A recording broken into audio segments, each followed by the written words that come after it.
Welcome back, everyone. I've got the Axial base camp here, and well, I couldn't leave my hands off it. I already had to start tearing it apart.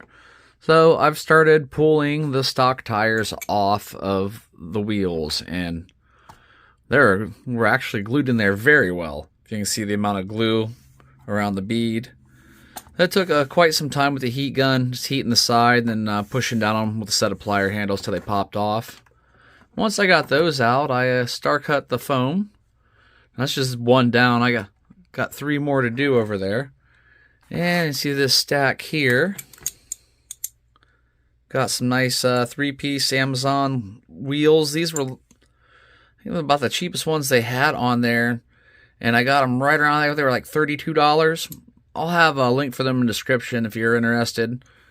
And I've got the radiolink Cool 9030 90 amp ESC. Zoom in there. And I've already tested it out. I've submerged it. It's still working great. Got an on and off switch, unlike the stock one. That's the main reason I wanted to put it on there. I've got a motor coming, and I will just keep updating you along the way.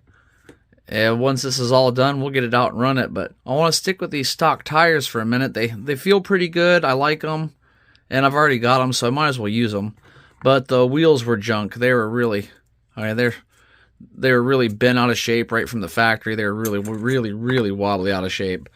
So, good set of aluminum wheels. I'll probably end up throwing some brass. I'm probably like 15mm offsets to set them out just a little bit more and add a little bit of weight. And so we're back with a little update, and I was not able to use the Wild Peak MT tires.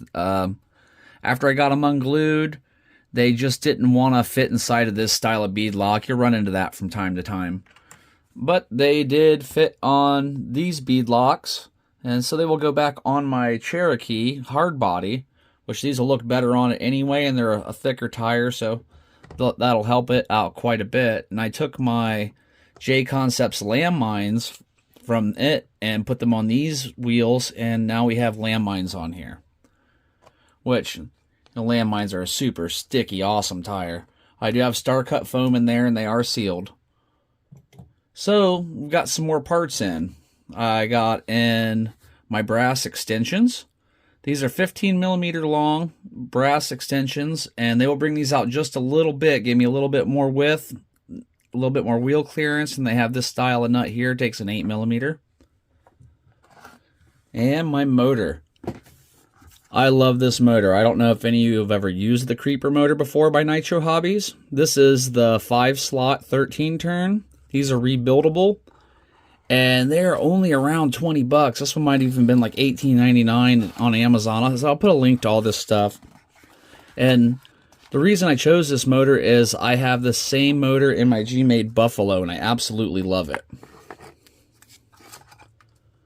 It is just a really good quality motor. Let me zoom in for you so you can get a good look. Just look at that.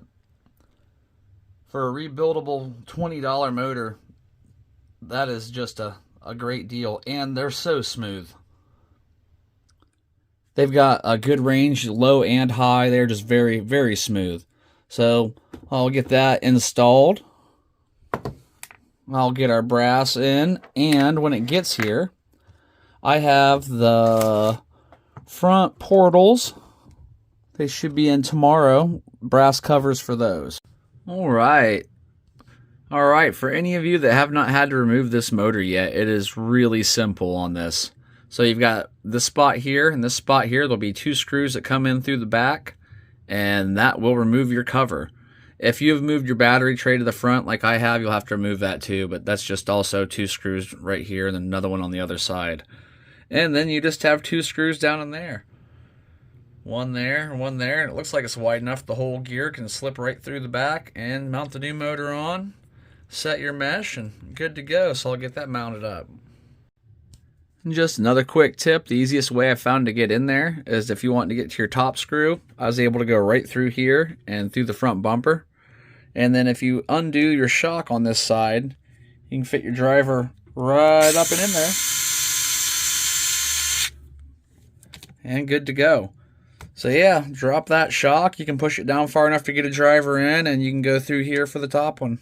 So everything's back where it should be, except the front wheels. Waiting on that brass before I put those back on. Doesn't make sense to do it twice. And the motor's in place. I've got everything turned on. And here we go. That is pretty slow out of a nice brushed motor. That's pretty smooth and slow. Now check this out. That's what I like about these 5-slot 13 turns. See how slow it's going? And we got that wheel speed I was talking about in my previous video, how it needed just a little bit more. Now there's the motor as it sits in there. And it does come with 3mm bullet connectors, but they plug right into your normal clip connectors, no problem at all. So, as soon as the brass gets here, we'll get that in, and then we can probably get this thing out and give it a good test. So the Injora brass has arrived. But first, check this out, guys. So I plugged this into channel 3. I go to a lot of used stores and shows and swap meets, and I picked up some servo winches, and this is the last one I had. And I had the controller and everything. So I plugged it in channel 3 because I noticed on their SLT3 radio there was a spot for it. And look at this. Both directions. So they give you 3 optional mounting slots up here. I believe our winch, I'm going to try to get mounted up in there. As you know, why not? I also had this fairlead laying around, so that'll mount right on the front. They already have a slot in the bumper cut for you to have a winch. So that's just kind of a cool little extra. That is one part I will not be able to put a link to, because unfortunately I bought that used, so there is no link. Get one of these guys out though and look at it. Okay, so it looks like it has a simulated disc behind it for your brake. And this is a nice chunk of brass. And these guys were only, I think they're like 18 bucks. They're under 20. Right around there somewhere. But I'll put a link in for them as well. I'm going to go ahead and get them mounted up. And actually let me get a scale out and throw them on there and see how much weight we're gaining. We got the scale out, zeroed out. 46.7 grams. That's per side. And then I also will have one of these on it. So we're adding 60.6 grams to each wheel in the front. And we will be adding 13.8 grams to each wheel in the back. So that's not too bad for the amount of money we're spending on this project. Came right off, just 4 screws and popped right off there. And you can see it is packed full of grease, which is really good. We like to see that when we open up our models from the factory. Tons of grease in there. Let me get this pushed back in. And I've moved the bearings from the old housing to the new housing. And it should just slide right on.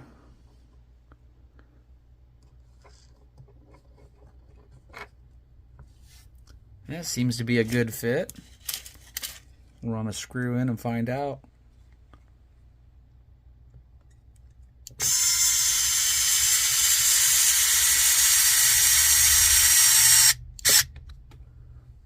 I'll run the other 3 in off camera, but those look pretty good. I think these are going to work out nice. Everything's back together and we're ready to test. I ended up mounting my servo winch right here in the front because they give you all these optional slots, and you can even mount a servo right here going this way. It's pretty incredible. I got the fairlead mounted up, got through it, got our hook, and I checked my clearance. It all goes off the rollers and doesn't rub off the bumper any. And got the controller run back and everything's all nice and tucked in. And then on the rear, so I run, this is 2mm bungee cord. I bought it in bulk off Amazon a while back.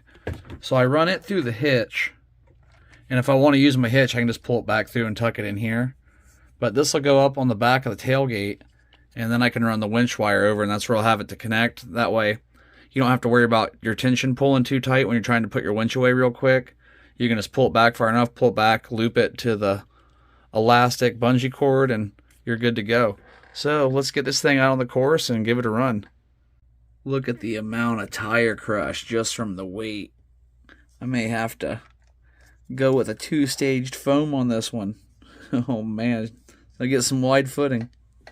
Okay, we have made it outside, but as you can see from the weather, it could turn south on us at any moment. So I want to hurry up and get this thing going, at least get a few shots in between the showers. And the course is soaking wet, and that could prove to be another obstacle, but I think these tires will hook up fine. We won't even probably need the winch on this one.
I'm starting to feel the rain.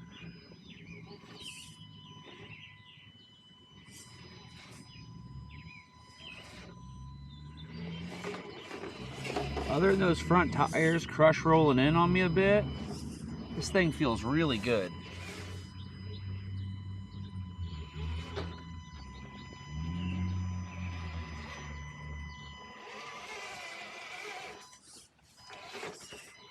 I figure once we put some dual stage foams in the front, that should really make a huge difference. This is a good challenging incline when it's dry. When it's wet, it should be even more so. That first section we ran, that was, I just built that. That's actually the first time I ran at the section outside the bridge. And if you look, you can see this, look how slippery that is.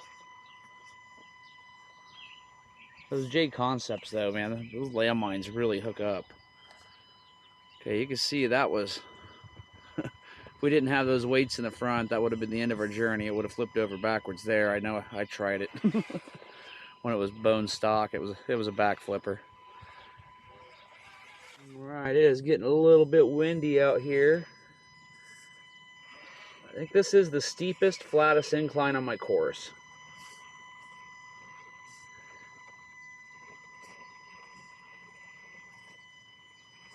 I'm thinking about building a winch wall for some of these that can just crawl over everything. If you like that idea, let me know down in the comments, and maybe that'll be one of the next things I build. Alright guys, this is going to wrap it up for our base camp mod installation part 1 and testing. These were really great mods. They helped out a lot on the performance. This thing just looks great going through stuff now. If you can see up underneath there. But I'll put a link for all these parts in the description below. If you want to try them yourself, but you can see it all works really nice and smooth. I just think some dual stage foams and we'd really have something going on here.